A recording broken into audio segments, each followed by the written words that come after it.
Hello friends, তোমরা কেমন আছো? আমি কিন্তু বেশ ভালো আছি তোমাদের ভালোবাসা পেয়ে। আজকে কিন্তু একদমই একটা সিম্পল রেসিপি তোমাদের সাথে শেয়ার করব বলে চলে আসলাম। এটা হচ্ছে খাসির তেলের চর্বির বড়া। তো তোমরা অনেকেই এটা করেছো, আমিও করেছি অনেকবার, কিন্তু প্রথমবার তোমাদের সাথে আমি শেয়ার করতে চলে আসলাম। প্রথমে দেখো কি করলাম, চর্বিটাকে ছোট ছোট করে কেটে নিয়ে তার মধ্যে একটা পেঁয়াজ কুচিয়ে দিয়ে দিয়েছি, নুন হলুদ আন্দাজ মতন দিয়ে দেবে, আর দিয়ে দেবে বেসন, চালের গুঁড়ো, রেড চিলি পাউডার, আর দিয়েছিলাম আদা রসুন কাঁচা লঙ্কা একটা পেস্ট, আর কুচনো ধনেপাতা। একটু জল দিয়ে ভালো মতন মেখে নিয়েছিলাম।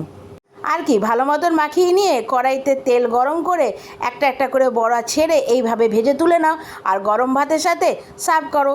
দেখো দারুণ লাগে খেতে। তাহলে বড়াটা কেমন লাগলো আমাকে কিন্তু কমেন্টস করতে ভুলে যেও না।